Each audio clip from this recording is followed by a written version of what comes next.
Cidadão desempregado participa de seleção para conseguir um emprego. Na entrevista, fica sabendo que a empresa onde ele trabalhou anteriormente enviou dados pessoais e histórico de desempenho para outras possíveis empregadoras. Isso é correto? O que ele deve fazer? Saiba agora na entrevista que Fábio Cota fez com a advogada Camila Ladeia. Boa noite, amigos da TV Salvador e do Fala Bahia. Nós estamos aqui no bairro do Costa Azul e hoje no quadro Fala Doutor, nós vamos conversar com a advogada, a doutora Camila Ladeia, sobre as pessoas, os candidatos a empregos que têm os nomes em listas negras, ou seja, eles não conseguem emprego em mais nenhuma outra empresa. É difícil. O que são essas listas negras? Boa noite. Então, boa noite. As listas negras são bancos de dados negativos, né? Na verdade, no dia a dia das empresas, nós temos um banco de dados positivos, que são aqueles onde os candidatos a vagas são selecionados e vão constar com seus currículos desses bancos de dados.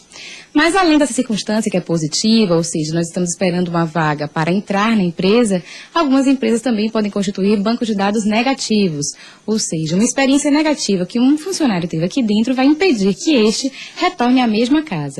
O problema é quando este banco de dados sai da empresa e ele passa a ser divulgado normalmente a outras empresas do mesmo ramo. E aí, tem como se proteger disso, doutor? A empresa, existe alguma lei que proíba ou é permitido que a empresa faça isso, esse banco de dados de informações de empregados de outras empresas sejam vetados nessa empresa?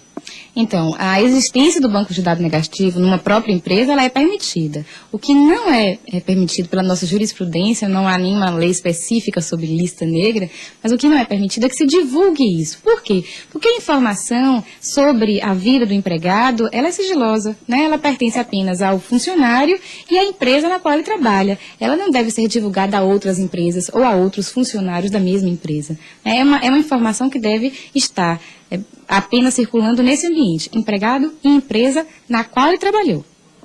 E que situação, quando é que o candidato a esse emprego fica sabendo que é vítima de uma lista negra, da pior forma possível?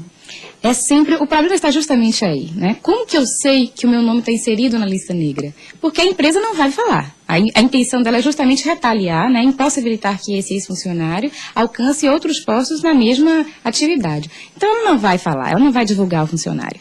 A circunstância fica mais clara quando esse funcionário ele entra numa outra seleção de uma nova empresa e ele, quando ele não apresentou a carteira de trabalho, quando ele não indicou essa empresa anterior como uma referência profissional, mesmo assim ele ouve, né, na própria entrevista, perguntas do tipo: mas o senhor trabalhou na empresa tal? E deu certo, o que foi que aconteceu? Então, como que essa pessoa, né, esse entrevistador dessa nova empresa, sabe de uma circunstância como essa? Isso só pode existir num banco de dados anterior. De outra forma, essa empresa não teria como saber dessa informação. Fica evidente, portanto, que a informação que deveria estar restrita à empresa na qual o funcionário trabalhou, ela já foi divulgada e mal divulgada, né? Divulgada com a intenção de que ele não conseguisse uma vaga num outro local. Doutora Camila, a empresa que poderá ser... As empresas que poderão ser responsabilizadas terão culpa nessa história. A empresa que o empregado acabou de sair ou a que ele está se candidatando? Ambas.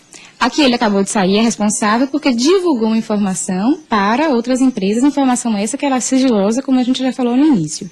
E a empresa que utilizou essa lista negra, ela também é responsável porque ela não conhecia o teor da relação, né? Ela não sabia se o funcionário era efetivamente culpado, se era a empresa responsável, mas ainda assim ela se utilizou dessa informação para vedar uma vaga, quando na verdade o candidato preenchia todas as condições para entrar. Então ambas as empresas podem ser responsabilizadas. De que maneira? O que é que o candidato pode fazer para tentar se livrar desse problema? Ele pode invocar o Poder Judiciário ou até o Ministério do Trabalho, quando ele não tem provas substanciais, antes de entrar com a reclamação, ele pode levar mão da Ministério do Trabalho ou DRT, Delegacia Regional do Trabalho. E, posteriormente, ele pode ingressar na Justiça, ele pode pleitear danos morais, porque foi uma efetiva violação à imagem, à honra desse funcionário em determinadas circunstâncias, e também danos materiais, porque ele deixou, né, de ter acesso a uma vaga de trabalho, portanto, deixou de ter um novo salário, novas condições, e isso causa dano, causa uma lesão ao patrimônio. Enquanto isso, ele vai ficar sem emprego, né? Porque as empresas todas estão com o nome dele como se estivesse sujo, digamos assim, ele faz parte de uma lista negra, é difícil para o empregado.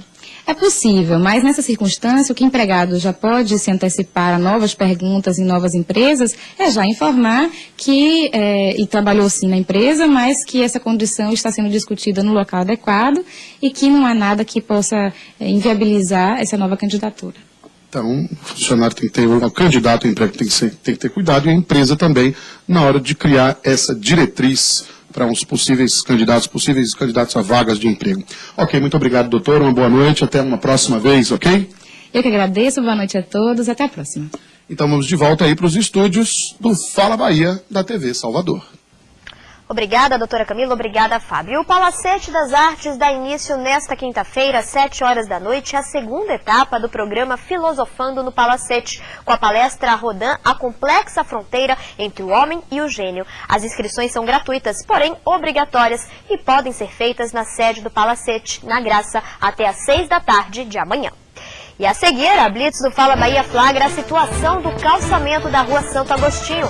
E o Bahia perde mais uma na Série B do Brasileirão. O Fala Bahia volta já já.